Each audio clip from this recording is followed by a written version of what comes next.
వారి జవాబు చెప్పినప్పుడు ఒక్క ప్రశ్నకు జవాబు చెప్పానండి. 2004 నుంచి 2014 దాకా మా ప్రభుత్వం అధికారంలో ఉంది అధ్యక్ష.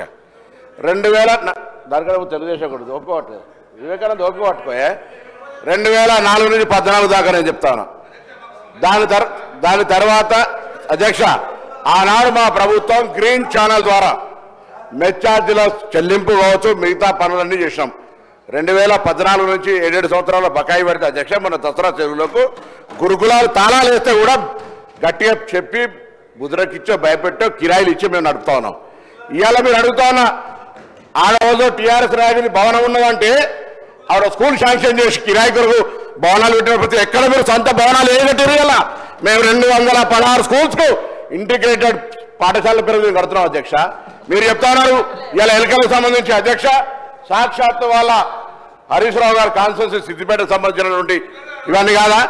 దాని తర్వాత కేటీఆర్ సంబంధించి నేను మాట్లాడుతుంది, ఎందుకంటే వాస్తవాలు మాట్లాడే ప్రయత్నం చేసి వారు చదువుకున్నారు. ఎప్పుడు చదువుకున్నారు? కాంగ్రెస్ హయాంలో చదువుకోలేదా?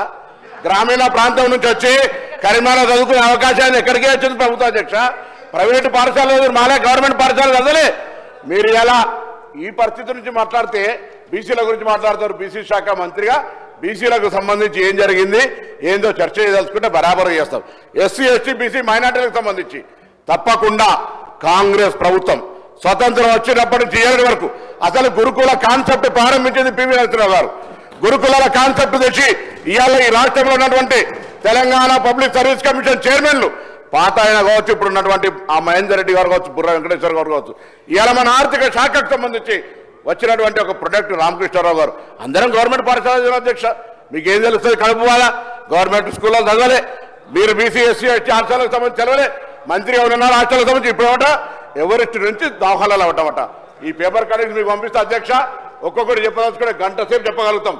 ఇవాళ మీరు ఒక సొంత భవనం కట్టకుండా, ₹1 మెచ్చార్జీలు పెంచకుండా, ₹1 వాళ్ళకి ఇయ్యనటువంటి పరిస్థితులలో ఉంటే క్వాలిటీ లేని ఫుడ్ మేము ఇవాళ నేమ్స్ లాంటి హాస్పిటల్ నుంచి డైటీషియన్ల దగ్గర సలహా తీసుకొని ఆఫీసర్లంతా ఎస్సీ ఎస్టీ బీసీ మైనార్టీ వేరు కాదు, నలుగురు కూర్చొని ఒక మెనూ తయారు చేయాలని రాష్ట్రం మొత్తం ఒక మెనూ ఇచ్చి వాస్తవాలకు దగ్గరగా ఉండే విధంగా చేసినాం.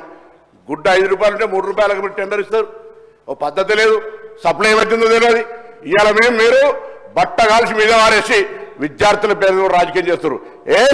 మా ప్రభుత్వాలు అడిగింది, మీరు ఎప్పుడైనా మీ పార్టీ తరఫున సంబంధిత శాఖ మంత్రిగా ప్రభుత్వానికి ఈ అంశాలను సరిచేయండి, మేము చేయంగా కొన్ని మిగిలినాయి అని ఎప్పుడన్నా సూచన చేసి అధ్యక్ష రాజకీయం చేద్దంటారు. వారు రాజకీయం చేసుకుంటూ దీని వెనుక కుట్రకోణంగా ఉన్నటువంటి పరిస్థితి. నిన్న కూడా శాసనమండలి చర్చ జరిగింది.